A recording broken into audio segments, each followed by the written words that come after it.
Hello there, beautiful people. Welcome back to my channel. I have recently fallen in love with, creating winter landscapes and I cannot stop thinking about them.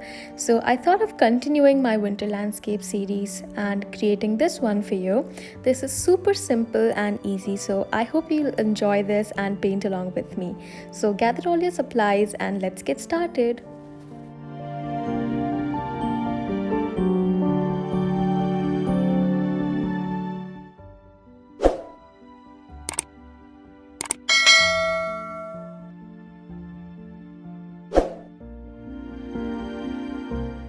I will be using 300 GSM 100% cotton paper by Archie's and some white night paints. The exact shades that I will be using will be listed below, but it consists a lot of blues, purples, yellow, pink, orange, etc.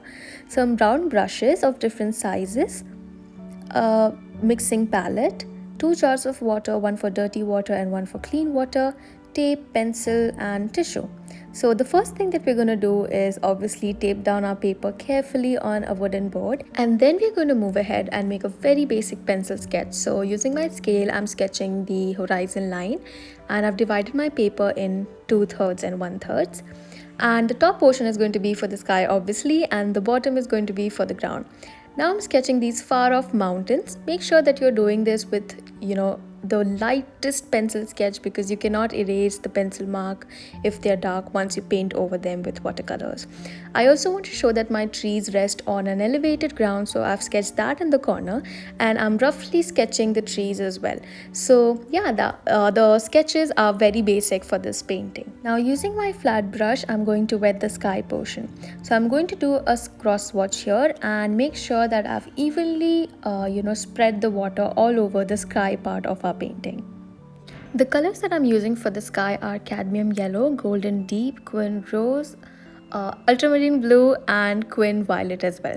So first I'm going to lay cadmium yellow at the bottom and go over with golden deep at the top. If you don't have the specific colors that I'm using here, you can use the colors that you have with you. So go ahead with any yellow, orange, pink, purple and blues that you have with you. So above the golden deep, I'm going to lay quin rose and I'm going to blend it out. So I've started out with the lightest value of the colors and then I'll be building up the values, later, just to lay my paints first. I like doing that. So at the top, I've mixed ultramarine blue with a little bit of violet. I don't know why I've done that. It's just I thought of doing it, so I've done it. And now I'm going to build the vibrancy. So to make my painting more vibrant, I'm going to add darker values of the same colors and blend all these 4 colors together.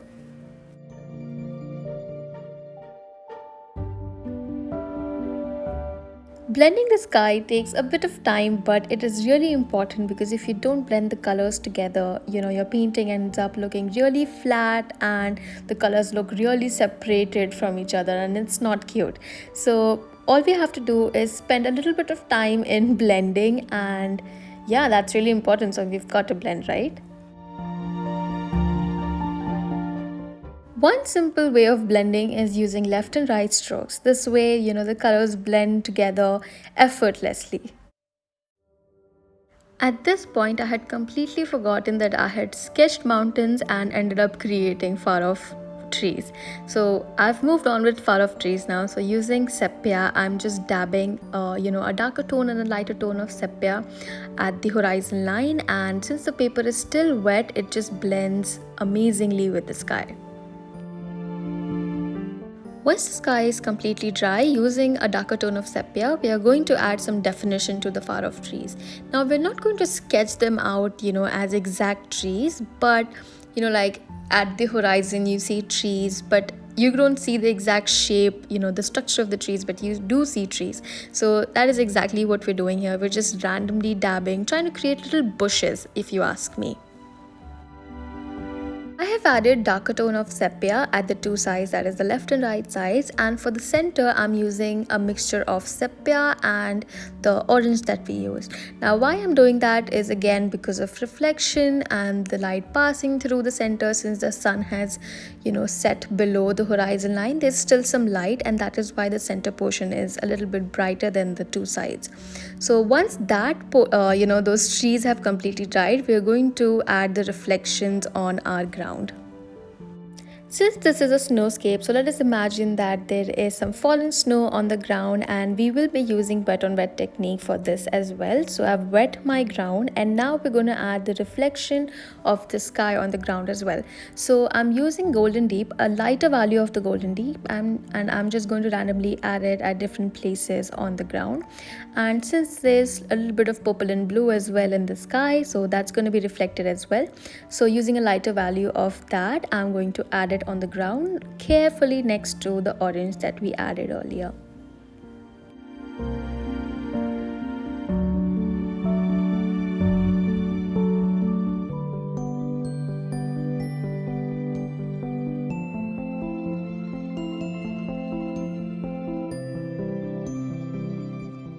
To add more shadows on my ground, I'm going to use a darker value of the violet that I used earlier, and I'm just going to blend it out so that my ground does not look just flat. But this shows that the ground has a little bit of irregularities and the snow has fallen in that irregular way, and that is why the shadows are there.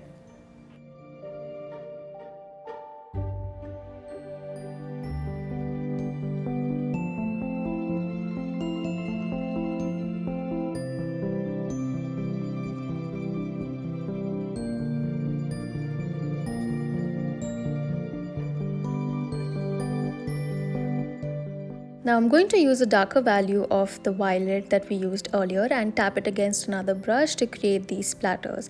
So it's basically wet on wet splatters here, and why I'm doing that is because just to show the shadows of the grass.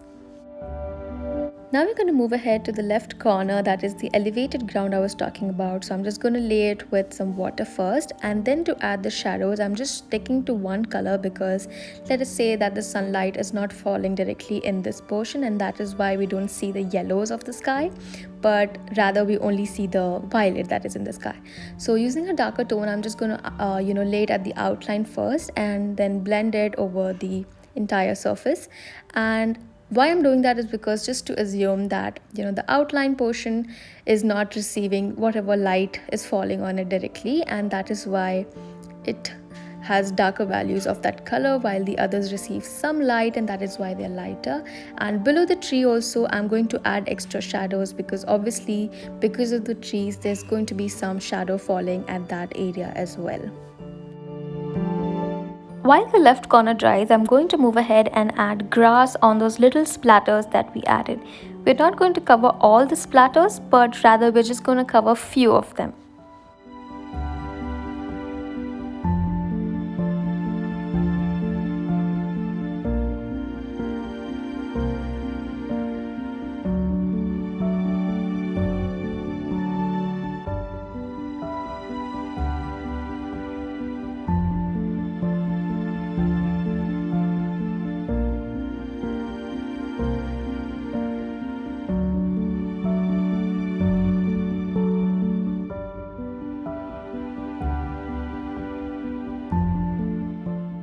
Once the elevated corner has dried, we're going to move ahead and paint the tree. So first I'm laying it with a little bit of water at the bottom just to show that the tree blends with the ground, and that is why you can see that when I will paint over it, paint the tree trunk, it will blend into the water and create like a nice smooth finish.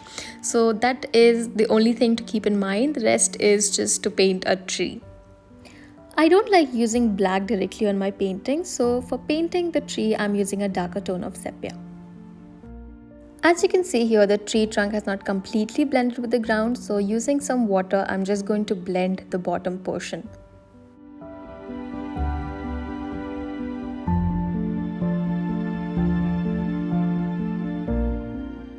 One thing I really like doing while painting trees is to create the trunk and the branches first. So the main branches I like creating first, as you can see here, and then I go over to create the tiny little branches.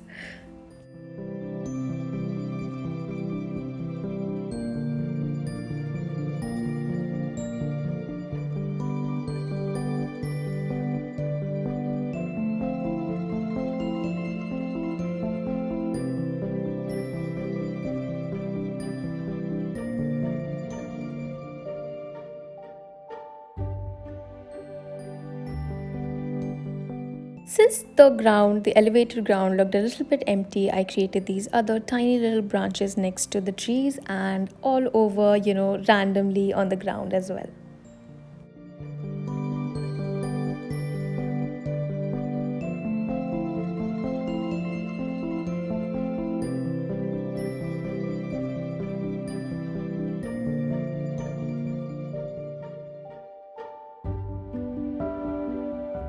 Once we have the basic structure of our tree with the main trunk and the main branches, we are going to create the tiniest branches. So using my size 2 brush, I'm going to just go ahead and paint those tiny little branches to make my tree look full up.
Once I'm happy with how everything has turned out, I'm going to add a little bit of highlights using just a basic white pen. If you don't have white pen, you can use your white watercolors or gouache as well.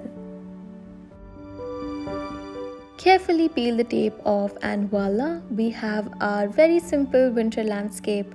I hope you enjoyed watching today's video, and if you painted along with me, don't forget to share your recreations with me on Instagram at The Simply Aesthetic, because I love seeing your recreations. Don't forget to like, share and subscribe to my channel for more art videos, and do share this with your friends if you think they'd like them. See you in the next video. Bye bye.